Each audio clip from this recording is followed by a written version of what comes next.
Oke, selamat pagi student, selamat datang di pembelajaran online mata kuliah metode numerik untuk kelas A dan B. Pada pertemuan ke-7 ini, sesuai dengan rencana pembelajaran semester, kita akan belajar tentang studi kasus atau review semua yang telah kita peroleh dari pertemuan 1 sampai 6. Nah, pada pertemuan-pertemuan sebelumnya, model pembelajaran yang Ibu ambil adalah membagi atau membuat kelompok diskusi untuk memperdalam materi yang ada. Untuk pertemuan minggu kemarin sudah Ibu berikan kepercayaan kepada mahasiswa untuk melakukan diskusi mandiri. Nah, pada pertemuan kali ini Ibu ingin mempertajam pemahaman adik-adik tentang konsep metode numerik yang sudah diperoleh dan juga memberikan kuis untuk mengetes sejauh mana pemahaman adik-adik akan mata kuliah metode numerik. Oke, dalam rekaman video ini merupakan rekaman perkuliahan pertemuan ke-7. Mengingat banyak teman-teman yang belum bisa mengakses, maka Ibu merasa perlu untuk membuat video rekaman ini. Video ini merupakan gabungan dari rekaman perkuliahan pada kelas A dan kelas B. Pada kelas A dimulai dengan pemberian kuis, sedangkan pada kelas B dimulai dengan penjelasan tentang konsep metode numerik, karena mengingat kendala terbatasnya akses internet di setiap daerah, sehingga pengalaman pada kelas pertama itu banyak sekali mahasiswa yang tidak bisa join, dan karena koneksinya lambat sehingga proses pembelajaran tidak berjalan efektif. Untuk itu hari ini Ibu akan memberikan rekaman perkuliahan untuk dipelajari oleh adik-adik. Semoga rekaman ini bermanfaat untuk adik-adik. Selamat belajar, Tuhan memberkati.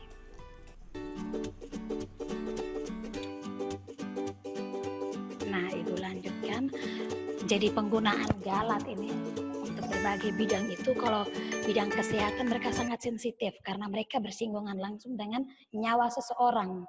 Jadi dalam menggunakan statistik atau menggunakan teori peluang yang berefek pada galat ini, kan omong soal galat kan omong soal statistik sebenarnya, omong soal ketidakpastian. Kalau omong soal matematika kan pasti. Omong soal pasti, oh 1 tambah 1 sama dengan 2 itu sudah deal, sudah kesepakatan dulu seperti itu. Tapi kalau omong soal statistika itu sebenarnya belum pasti, ilmu tentang kepastian. Nah, di situ ada peran galat masuk di situ. Nah, pada bidang kesehatan mereka sangat sensitif karena menyangkut nyawa seseorang. Jadi mereka kalau mau mendesain atau membuat obat itu mereka akan taruh batas toleransinya sangat kecil sekali. Beda dengan orang sosial, kalau mereka mau mendekati sesuatu mereka 5% juga sudah bisa. Itu dianggap bisa.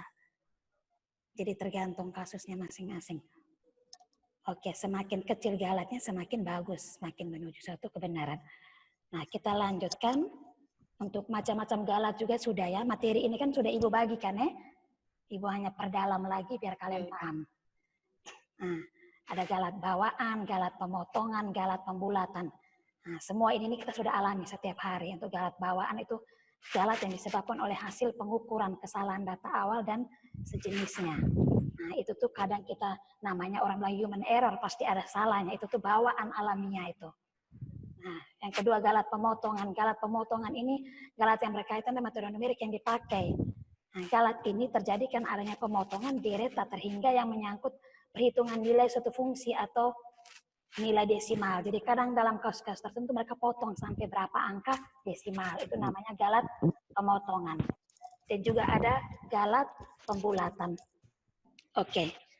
Nah, untuk bagaimana cara memperoleh galat juga kita sudah tahu. Galat itu merupakan selisih antara nilai sejati dan nilai taksiran.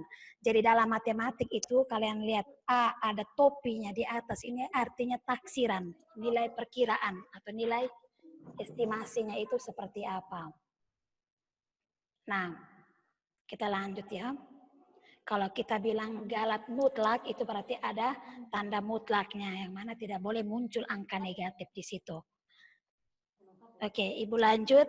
Untuk contoh-contoh ini juga sudah ya. Ini bisa dipahami. Tinggal misalkan kita punya nilai hampiran, 3,14 untuk nilai eksak atau nilai sejatinya. Itu X sama dengan 3,14159.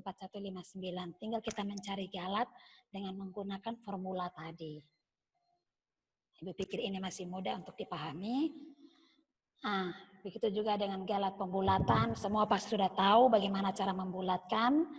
Terus galat pemotongan. Nah, pemotongan ini juga kemarin ada contoh soal tentang deret Taylor ya, kalau tidak salah ya. Kemarin Ibu ada kasih juga ya. Untuk pendekatan dengan deret Taylor. Menggunakan fungsi sin dan fungsi cos. Itu juga sama, kita potong sampai berapa. Oke. Mungkin Ibu tunjukkan dulu untuk deret Taylor-nya. Tugas kemarin itu ada yang sudah mengerjakan, tapi ada yang masih keliru.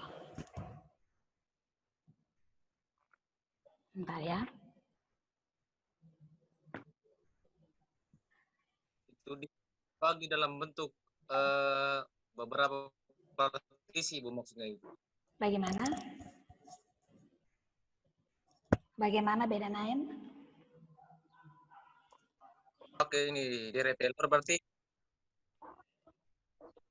kalau kita pakai deret Taylor berarti kita bagi dalam beberapa partisi. Bagi dalam beberapa partisi maksudnya bagaimana?